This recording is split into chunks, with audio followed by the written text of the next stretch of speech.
গুলি চালায় পুলিশ, রঞ্জিত হয় শাপলা, সংসদে দাঁড়িয়ে খুনি হাসে, বলে ঘটনায় রয়েছে ঘাপলা।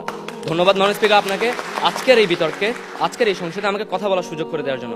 মাননীয় স্পিকার, আমি ভেবেছিলাম আমাদের সরকার দলের প্রধানমন্ত্রী প্রমাণ দিয়ে যাবেন এবং কোনো তথ্য দিয়ে যাবেন যে সরকার কিংবা শেখ হাসিনা সরকার এই হত্যাকাণ্ডগুলো করেছিল ক্ষমতা হারানোর ভয়, কিন্তু তারা বারংবার বলার চেষ্টা করলো যে তারা বলেছে মানুষ হিসেবে দেখেনি। তাহলে মানুষ হিসেবে যাদেরকে দেখে না, তারা ক্ষমতার ভয় কিভাবে তাদের হত্যাকাণ্ড চালায় তাদের উপরে? মাননীয় স্পিকার, আমরা কয়েকটা পয়েন্টের উপরে তাদের বিরুদ্ধে অবস্থান করছি, যার মধ্যে প্রথম 3টি পয়েন্ট হচ্ছে যে পয়েন্টগুলো প্রমাণ করবে যে ক্ষমতা হারানোর ভয় শেখ হাসিনা সরকার এই হত্যাকাণ্ড চালায়নি।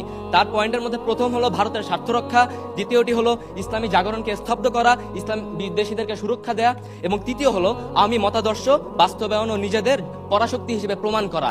মাননীয় স্পিকার, আমরা যদি দেখি তিনি পুরো বক্তব্যতে শাপলা চত্বরের পটভূমিটা বলে গেলেন। আসলে তিনি কোনো প্রমাণ দিতে পারেন নাই যে প্রমাণের ফলে আমরা বিশ্বাস করতে পারবো ক্ষমতা হারানোর পরে এই হত্যাকাণ্ড হয়েছে।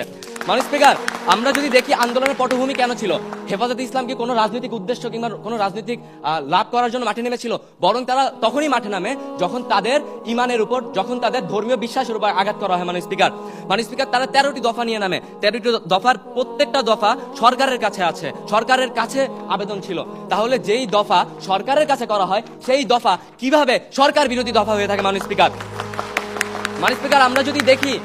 আমরা যদি দেখি দফার প্রথম দফায় তারা বলে সংবিধানে আল্লাহর উপর পূর্ণ আস্থা ও বিশ্বাস পুনঃস্থাপন এবং কোরআন সুন্নাহ বিরোধী সব আইন বাতিল করা। মাননীয় স্পিকার, আমরা দেখতে পাবো শহীদ জিয়াউর রহমান যখন এই দেশের রাষ্ট্রপতি ছিলেন তখন তিনি আমাদেরকে একটা পরিচয় দান করেন, যে পরিচয়টি হলো সংবিধানে আল্লাহর উপর পূর্ণ আস্থা ও বিশ্বাস স্থাপন এবং বিসমিল্লাহ স্থাপন।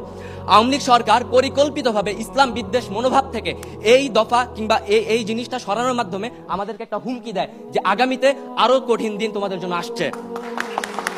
মাননীয় স্পিকার, দ্বিতীয় দফা যদি আপনি দেখেন, দ্বিতীয় দফায় তারা বলে আওয়ামী মতাদর্শ, দ্বিতীয় দফায় তারা বলছে যে ইসলাম বিদ্বেষীকারীদের যে মৃত্যুদণ্ডের বিধান রেখে জাতীয় সংসদে আইন পাশের কথা। যে আন্দোলন জাতীয় সংসদে আইন পাশের আবেদন করে সেই আন্দোলন কিভাবে ক্ষমতা হারানোর আন্দোলন হয়ে থাকে? মাননীয় স্পিকার, আমরা যদি দেখি আজ থেকে 12 বছর পূর্বে আজকের দিনে 28শে ফেব্রুয়ারি শহীদ দেলাওয়ার হোসেন সাইদী রহিমাহুল্লাহকে নিয়ে রায় প্রদানের পরে সারা দেশে 2 শতাধিক মানুষকে হত্যা করা হয়। এটা কোন ক্ষমতা হারানোর ভয় করেছিল? মাননীয় স্পিকার, এটা শুধুমাত্র করেছিল তাদের পলিটিক্যাল কালচার, তাদের রাজনৈতিক মতাদর্শ এমন, যারা অন্য মত থেকে অন্য পথে কাজ করে তাদেরকে তারা অত্যাচার করতে চায়, নৃশংসভাবে হত্যা গুম সহ বিভিন্ন কাজ করে থাকে। মাননীয় স্পিকার, আমরা যদি দেখি 2006 সালে বিএনপির শেষ দিন ক্ষমতায়, তখন তারা 28শে অক্টোবর পল্টনে জামাত ইসলামের সেই সভায় আক্রমণ চালায় এবং হত্যাকাণ্ড চালায়। আমাকে একটু বুঝায় বলবেন যাদের কাছে ক্ষমতাই নাই তারা কোন ক্ষমতা হারানোর ভয় এই হত্যাকাণ্ড চালিয়েছিল? মাননীয়